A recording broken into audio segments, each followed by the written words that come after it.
আমি একটা বিষয়ে আলোচনা করার ইচ্ছা পোষণ করেছি।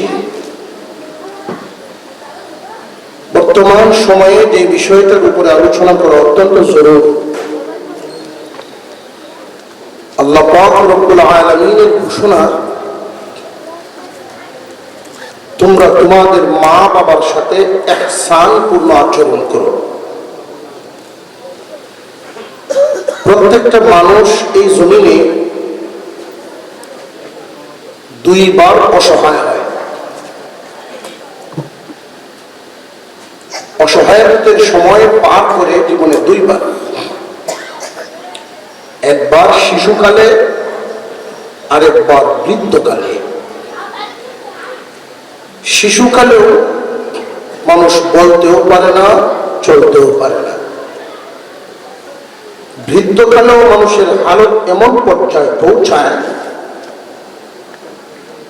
বলাতেও তার অক্ষমতা আসে, চলাতেও অক্ষমতা আসে।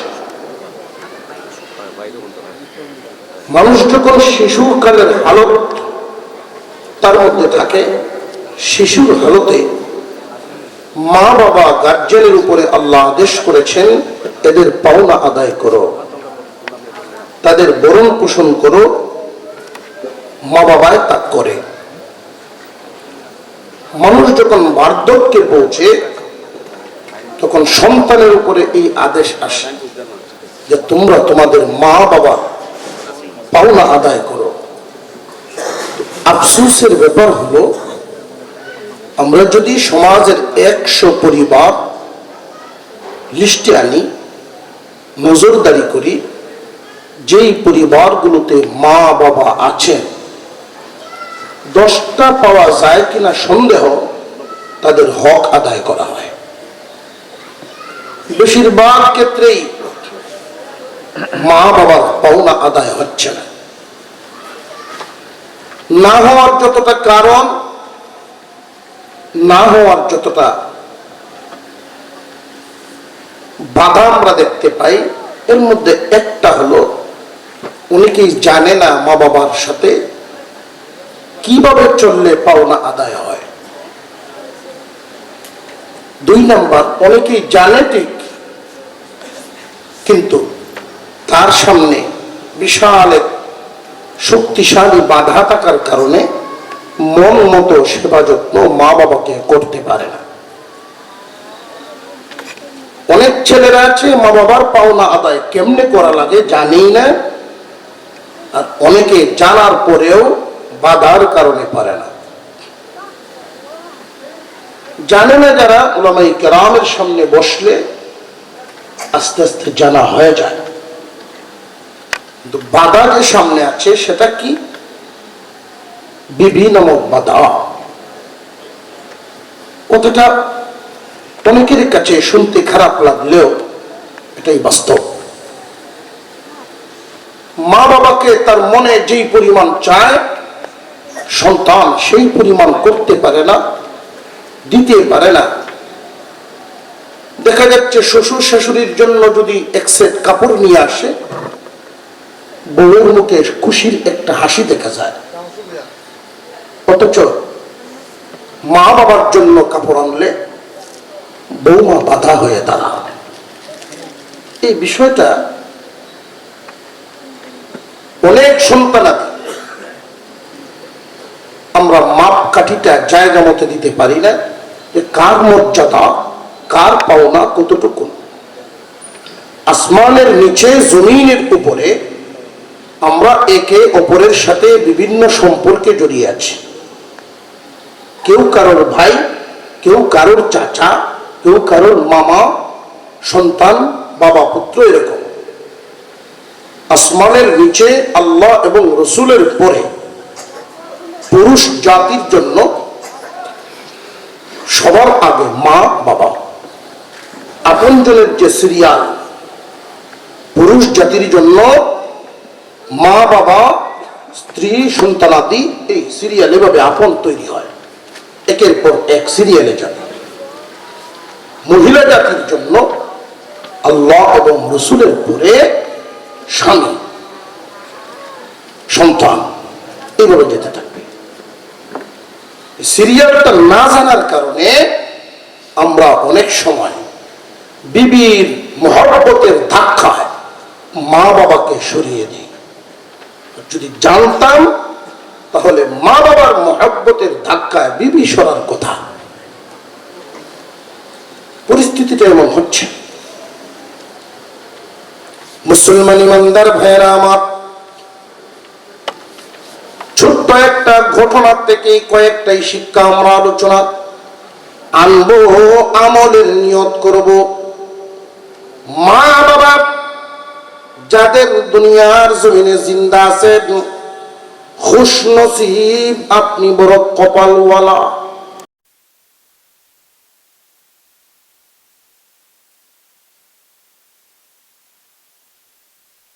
তিনটা জিনিস এমন আছে দেখলেই সওয়াব পাওয়া যায়, দেখলেই সওয়াব আমলনামায় জমা হয়। এক নাম্বার, খানায়ে কাবা। কেউ যদি একবার তাকান তার উপরে 20 বার রহমত নাজিল হয়। কুরআনুল কারীমের হরফ পড়তে জানে না, কিন্তু বান্দার অন্তরে আল্লাহর কোরআনের মহব্বত যদি তাকায় তবু প্রতি হরফে 10টা করে নেকি তার আমলনামায় জমা হয়। 3 নাম্বার, মা বাবা নামক দৌলত যাদেরকে আল্লাহ দান করেছেন, লম্বা হায়াত দান করেছেন, কপালওয়ালা মা বাবা সন্তানের প্রতি খুশি আছে এমন হালতে। মা বাপ যদি খুশি থাকেন, ভাগ্য সন্তান মা বাবার চেহারার দিকে একবার তাকাইলে কবুল হজের সওয়াব পাওয়া যায়। কবুল হজের সওয়াব। মুসলমান ভাইয়া, সন্তানের আচরণে মা বাপ যদি খুশি থাকেন সে হলো বাধ্য সন্তান। সন্তানের আচরণে মা বাপ যদি কষ্ট পান সে হলো অবাধ্য সন্তান। মা বাবা এই দুনিয়ার জমিনে আমাদেরকে কি পরিমাণ দিলেন, তাদের দেওয়া ইহসানের কথাটা আমরা ভুলে গেছি। প্রচন্ড শীতে মা কষ্ট পেয়েছেন, আমাকে কষ্ট পাইতে দেন নাই। বাবা কষ্ট করেছেন, আমি সন্তানকে কষ্ট করতে দেন নাই। এতটাই আদর করছেন। বাবা যখন একটা লুঙ্গি কিনতেন, উনি শখ করে ছোট একটা লুঙ্গি আমার জন্য কিনতেন। নিজের জন্য বর্ষাকালে একটা ছাতা কিনবেন, উনি শখ করে আদর করে ছোট একটা ছাতা কিনতেন। এই এত আবেগ, এত আদর। বিবি পাওয়ার পরে, বিবি পাওয়ার আগের যে টান, বিবি হওয়ার পরে এই মহব্বত টান এতটা থাকে না, জায়গা বদলে যায়। আল্লাহ পাকের একজন পয়গম্বর ইসমাঈল আলাইহিস সালাম একটা চিঠি লিখছেন ইব্রাহিম খলিলুল্লাহ ইব্রাহিম আলাইহিস সালামের কাছে। চিঠিতে লেখা আছে, আব্বা বিবাহ করেছি, আসেন আমার বাসায় বেড়ায় যান, আপনার বৌমা দেখে যান আর দোয়া করিয়ে দিয়ে যান। ইব্রাহিম আলাইহিস সালাম ইসমাঈলের চিঠি পায়ায় খুব খুশি, প্রস্তুতি নিয়ে রওনা দিয়ে দিলেন মক্কার উদ্দেশ্যে। পিতা পুত্রের অবস্থান প্রায় 1600 মাইল দূরত্বের রাস্তা। 1600 মাইলের দূরত্ব। মক্কা থেকে সিরিয়া 1 মাসের পথ। আল্লাহর খলিল আসতেছেন 1 মাস অতিক্রম করে পৌঁছলেন মক্কায়। গেটের বাহির থেকেই তিনি ডাক দিলেন,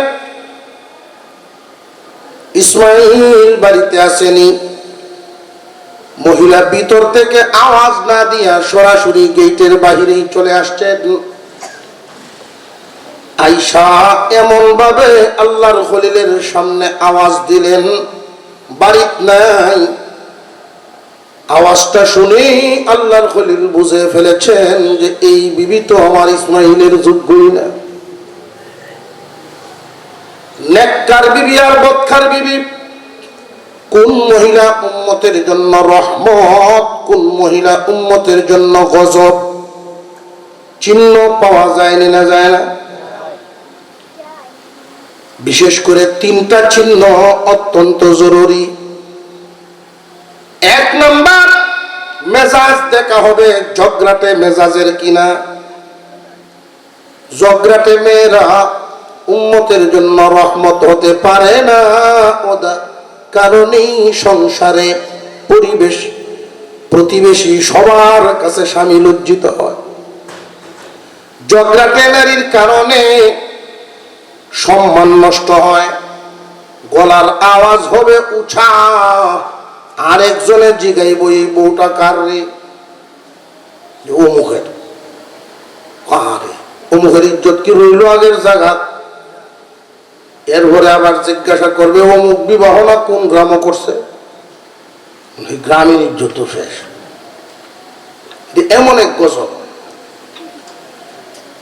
বাহিরে বের হয়ে যখন আওয়াজ দিলেন বাড়িতে নেই, স্বামীর ব্যাপারে যদি আওয়াজ দিতে হয় একজন নারীর, মাপকাঠি রেখেই স্বামীর সম্মান বজায় থাকে এমন ভাবে শব্দ ব্যবহার করা চাই। ইব্রাহিম আলাইহিস সালাম বলেন, মাগো ইসমাইল কখন আসবে? জানি না কোন সময় আসবে। তোমরা কেমন আছো? কোন রকম, মোটামুটি, এই জাতের শব্দ আছে না নেই? মূলত শব্দটা হবে আলহামদুলিল্লাহ। কিন্তু এই আলহামদুলিল্লাহ বলনেওয়ালার সংখ্যা বর্তমান সময়ে বেশি না অনেক কম? কেউ যদি আপনার হালত জিজ্ঞাসা করে, মুসলমানের হালত হবে এই ঠোঁটের সাথে জিহ্বার সাথে শব্দটার সম্পর্ক হয়ে গেছে। জিজ্ঞাসা করলেই যেন এই শব্দই বের হয়। কেমন আছে? অসুস্থ থাকলে আলহামদুলিল্লাহ, পেরেশানির হালতে আলহামদুলিল্লাহ, প্রথমে বের হবে এই শব্দটা, ফিটিং হয়ে গেছে। আল্লাহ রাসূল বলেছেন এই শব্দগুলো মুসলমানের চিহ্ন। মুসলমানের চিহ্ন বাদ দিয়ে আমরা মুখের সাথে মিলাইছি মোটামুটি। দেখবেন প্রতিদিন সকালে যাদের স্বাস্থ্য একটু মোটা হয়ে যায়, ডাক্তাররা বলেন একটু হাঁটাচলা করেন। মুঠা এক মানুষ রাস্তা দিয়ে হাঁটতেছে ফজরের পরে, তো আরেকজনে জিজ্ঞাসা করছে, কেমন আছেন ভাই সাহেব? মোটামুটি। তো পাশের বাসার এক মহিলা স্বাস্থ্যবান, উনিও হাঁটে। রাস্তার ওই ঘর থেকে বলেন, চরিত্র ঠিক করো, বুড়া হইছ। আমি কি করলাম তোমারে? তুমি ইঙ্গিতে কইতেছ আমি মোটা, তুমি মুডি, আমি বুঝি না। কি বিহুদে বললাম? আমি যদি আলহামদুলিল্লাহ কইতাম এই মুসিবত তো আমার হবে না। জিগে মোটামুটি কইছি, তারে নাকি আমি খুশা দিছি। ইব্রাহিম আলাইহিস সালাম জিজ্ঞাসা করলেন, ইসমাইলের বিবি উত্তর দিলেন, কোন রকম দিন যায়, হালত বেশি ভালো না। আল্লাহর খলিল ইব্রাহিম আলাইহিস সালাম বলেন, মাগো ইসমাইল বাড়িতে আসলে বইল, সিরিয়ার একজন মুরব্বী আসছিলেন। যাওয়ার সময় বলে গেছেন, ঘরের দরজা আর চৌকাঠ ফিটিং হইছে না। সরাসরি যদি কয় আমার ইসমাইল আইলে কইও তোমার তালাক দিত, হালত কি ভালো, অবস্থা খুব খারাপ হইত না? আকল মন্দের কথা হবে, আকলি। ইসমাইল আসলে বইল, ঘরের দরজার চৌকাঠ ফিটিং হয় নাই। দরজা হইল স্বামী আর চৌকাঠটা হলো বিবি। একটা সংসার করার জন্য বিবির ভূমিকা কম না। আমরা তো আওলাইতে জানি, বাউ করতে জানি না। বিছনাই দেখেন, আলনাটা দেখেন, এলোমেলু করা আমরার কাজ, বাস করা তারার কাজ। বাজার থেকে একটা ব্যাগ ভরে আনলাম, যদিও টাকা আমার, ব্যাগটা ঘর পর্যন্ত পৌঁছায় দিই, বাকি কাজ কিন্তু তার। ভূমিকা আছে না নাই? আল্লাহর খলিল চলে গেলেন, ইসমাঈল আলাইহিস সালাম বাড়িতে আসলেন। স্বামী স্ত্রীর কথা শুরু হয়ে গেল। স্বামী সিরিয়ার একজন মুরব্বী আসছিলেন, বুড়া মানুষ। ইসমাঈলের চোখ তো বড় হয়ে গেছে। সিরিয়া থেকে একজন বুড়া মানুষ আসছিলেন, আমার দরদি বুড়া মানুষ, বাবা ছাড়া তো আর কেউ না। বাড়ির ভিতরে আসছিলেন না, গেটের বাহির থেকে আমার সাথে কথা বলে বিদায় হয়ে গেছে। আমার কি কপাল! 1600 মাইল দূর থেকে আমার বাবা আসলেন, একটা গ্লাস পানি নসিব হইল না। বিবির আব্বা যাওয়ার সময় কিছু বলে গেছেন নি? হ্যাঁ বলে গেছেন, ঘরের চৌকাঠ আর দরজা ফিটিং হয় নাই, বদলাইতে বলছেন। বিবি, তোমাকে নিয়ে আর সংসার করা আমার পক্ষে সম্ভব না। কেন সম্ভব না? আমার সাথে কি আপনার মহব্বতের কমতি নাকি? না, তোমার আমার মহব্বতের কমতি নাই, কিন্তু তোমার আচরণে আব্বা কষ্ট পায় গেছে, তোমার ব্যবহারে উনি সন্তুষ্ট হন নাই। তাহলে কি বাবার এই কথা আমল করতে গিয়ে আমারে বুঝি পরিবর্তন করবেন? হ্যাঁ, আল্লাহর আদেশ রাসূলের আদেশের পরেই মা বাবার আদেশ মানা সন্তানের উপরে ফরজ। নফল মুস্তাহাব না ফরজ? যদি কারো কলবে মানে না, তাহলে কলবে দরজা লাগাই, দরজা খোলা না।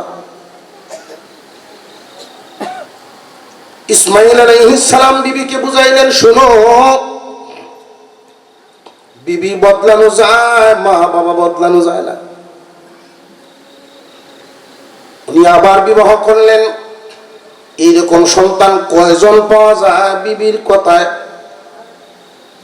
বিবির কথা কাজে যদি তারার মধ্যে মিল থাকে আর মা বাবার সাথে সম্পর্ক না থাকে, মা বাবার কারণে বিবি ছাড়বো, এইরকম ছেলে কয়টা মিলে? মুসলমান ইমানদার ভাইয়েরা আমার, আবার চিঠি লিখছেন, আব্বা চৌকাঠ পাল্টাইছি, এবার আসেন দেইকা যান। এই চিঠি পায়া কুল আসমানের নিচে আল্লাহর খলিল তো চোখের পানি ছেড়ে দিয়া কান্দেন। আল্লাহ, তুমি কেমন পুত্র দিলা! হুকুম করতে দেরি, পালন করতে দেরি করে না। ছোটবেলায় তো গলা দিয়ে দিয়েছিল আল্লাহর নামে, হুকুমটা দিতে দেরি, পালন করতে দেরি হয় না। সন্তানাদি মা বাবার মনের হৃদয় নিংড়ানো গভীর থেকে দোয়া যদি চাও, এমন ভাবে অগ্রসর হও তাদের মন থেকেই যেন তোমার জন্য দোয়া আসে। 10,000 টাকার বাজার করে নিলেন, এর দ্বারা কিন্তু হৃদয় নিংড়ানো দোয়া হবে না। হৃদয় নিংড়ানো দোয়া হবে ওই ছোট ছোট বিষয়। শীতের দিন মা বাপ ঘুমাইতে যাবেন, সরিষার তেলের বোতল নেন হাতে, তেল নিয়ে হাত পায়ে মাইকা দেন, মাথায় চাপ দিয়ে দিয়ে মা বাবারে ঘুম পাড়ায় দেন। বিছানার থেকে নামবেন, জুতাগুলো বাস করে দেন। মা বাবার মহব্বতটা আপনার অন্তরে যে সবচাইতে বেশি, আচরণে যেন তারা বুঝতে পারে। যুবক ভাইরা মনোযোগ দিয়ে শুনবেন, শরীয়তের বিধি বিধান আপনার কাছে কতটুকুন পায় মা বাবায়? প্রথমেই বলেছি, মা বাবার পাওনা হলো আল্লাহ এবং রসুলের পরেই আপনার অন্তরে মা বাবার মহব্বত, ভালোবাসা বেশি থাকা চাই। এটা যেন তারা আপনার আচরণেও টের পান। টের কেমনে পাওয়াবেন? একটা ডালিম আনলেন বাজার থেকে, একটা মাত্র ডালিম, ঘরে ঢোকার সময় আপনার কলিজার টুকরা মেয়েটা সামনে পড়লো, তার পাশে আবার আপনার মাও বসা, দাদি নাতি দুইজন একসাথে, দুজনে ডালিমের জন্য আপনার দিকে হাত বাড়াইয়া দিল। মায় কয় ফুত আমারে দেও, আপনার মেয়ে বলেন না আব্বা আমারে দেও। দুইজনে যে একসাথে হাত বাড়াইলেন, বাচ্চায় তো হাত বাড়াবে মজার জন্য, এটা স্বাভাবিক ব্যাপার, কিন্তু মাঝে হাত বাড়াইলেন, ওইটা কি স্বাভাবিক না অস্বাভাবিক? এই অস্বাভাবিক বিষয়টা দুইটা কারণে হতে পারে। এক নাম্বার, মার মস্তিষ্ক আগের জায়গায় নাই, পাগলের মতো হয়ে গেছে, বাচ্চা সুলভ আচরণ। দুই নাম্বার, আচরণ স্বাভাবিক, মস্তিষ্ক স্বাভাবিক আছে, ব্রেন ঠিক আছে, আপনাকে পরীক্ষা করার জন্য হাত বাড়াইছে।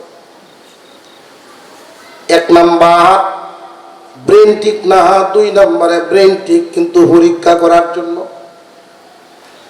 শরীয়তে পরামর্শ দেয় যুবক, পরীক্ষায় ফেল করবা না।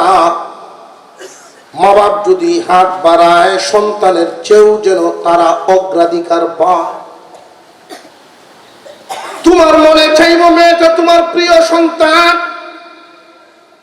বাবার কাছে মেয়েরা খুব প্রিয় হয়, খুব প্রিয় হয়। তোমার মনে চাইবে তোমার মেয়েটাকে দেওয়ার জন্য, কিন্তু শরীয়ত বলেন না, মেয়েকে দিবা না, মার হাতে দাও। মা যেন পাগল হইলেও বুঝতে পারেন আমার ফুত আমারে বেশি মহব্বত করে। আপনার বাচ্চার সাথে প্রতিযোগিতায় যেন আপনার মা হেরে না যায়। সন্তান এই বিষয়গুলো, ছোট ছোট বিষয়গুলোর মাধ্যমে হৃদয় নিংড়ানো দোয়া বের হবে। যার যার হালত অনুযায়ী মা বাবার দিকে খেয়াল করা। সংসার তাদের হাতে এখন নাই, কিন্তু খরচের চাহিদা কমে নাই। বাজারে গেলে দোকানের সামনে পড়লে এটা সেটা কিনার মনে চাইব। তোমার আব্বা আগের মতো টাকা ইনকাম করতে পারে না, সুতরাং তুমি তোমার বাবার পকেটে প্রতি মাসে কিছু টাকা তারে দিয়া রাখবা, তোমার মার হাতে কিছু পয়সা দিয়া রাখবা। সংসারে খরচের হিসাব নিকাশ এই টাকার নিবা না। যদি তোমার আব্বার হাতে এই পরিমাণ পয়সা থাকে, 4 বিল দেওয়ার মতো 10 জন মুরব্বী এক জায়গায় বসা আছেন, এমত অবস্থায় তোমার আব্বারে যদি ডাক দেন, তাহলে মন বড় করে গিয়ে সামিল হবে। মসজিদের দান বাক্স সামনে আসলেও 10টা টাকা দেওয়ার মতো মন চাইবে। প্রতি মাসে তোমার বাবার হাতে আলাদা করে কিছু পয়সা দিয়ে দিবা যুবক, এতে তুমি গরিব হইবা না। যদি এই কাজ করতে পারো, আল্লাহ তোমাকে নিয়ামত দিবেন। মা বাবার বাধ্য সন্তান, মা বাবার বাধ্য সন্তানকে আল্লাহ 4টা পুরস্কার দেন। যেই সন্তানের প্রতি মা বাপ খুশি থাকে, মা বাপ বুক ফুলাই কথা বলতে পারে, আসমানের নিচে আমি যোগ্য সন্তান লালন পালন করেছি, আমাদের খুশির জন্য আমাদের ছেলে অনেক বড় রিস্ক নিতে পারে, আমাদের সন্তুষ্টির জন্য আমরা যা চাই সন্তান তাই করতে পারে। তারা যেন এটা বুঝতে পারেন আপনার নজর সব সময় তাদেরকে নিয়ে। ঘরে ঢুকলেন 9টা 10টা 11টা রাত 9টায় বাজুক, ঘরে ঢোকার সময় যদি আপনি প্রথমেই জিজ্ঞাসা করেন, টেবিলে আইসা দস্তরখান সামনে আপনি জিজ্ঞাসা করবেন, বিবিরে আব্বা আম্মা খাইছেনি? পাশের রুমে শুয়ে আছেন, খাও না খাও, পাশের রুমে শুয়া কিন্তু তারা এই কথাটা শোনার অপেক্ষা করে। সন্তান যদি এই কথাটা জিজ্ঞাসা করে মা বাবার ব্যাপারে, মা বাপ মনে মনে খুশি হন আর ভাবেন আমার ফুত আমারে ভুলে না। এটাই আপনার জন্য দোয়া। বড় বড় মাছ খাওয়াতে হবে, দামি কাপড় দিতে হবে, মা বাবা কোনদিন সন্তানের কাছে এটা আশা করে না। এতটুকু বয়সে আমি কত মানুষের সাথে জীবনে সাক্ষাৎ হলো, দোয়া চাইল, মা বাবার অবস্থা মুমূর্ষ, অসুস্থ, বিছানায় পড়ে আছেন, এমন অনেক মুনাজাত, অনেক দোয়ার আবদার, হুজুর দোয়া করবেন, আব্বার হালত বালানা, একটা দাঁড় করতো, আম্মার হালত খুব কষ্টে আছেন, একটা ফয়সালা হোক, হুজুর দোয়া করবেন। কিন্তু এই বয়সে আমি কোনোদিনই এমন শুনি নাই, মা বাবার মুখে এমন কথা শুনি নাই যে হুজুর দোয়া করেন আমার একটা সন্তান পঙ্গু, আমার সন্তান অসুস্থ, দোয়া করে একটা ফয়সালা হইতো। মা বাপ তো এমন দৌলতের নাম, সন্তান অসুস্থ হইলেও তাদের মনে চায় এই লাশটাই কোন রকম শ্বাস বন্ধ না হইলেও আমার বুক ছেঁড়া মহব্বতের এই সম্পদ সন্তান বিছানায় পড়ে থাকলেও আমার দেখলেও ভালো লাগে।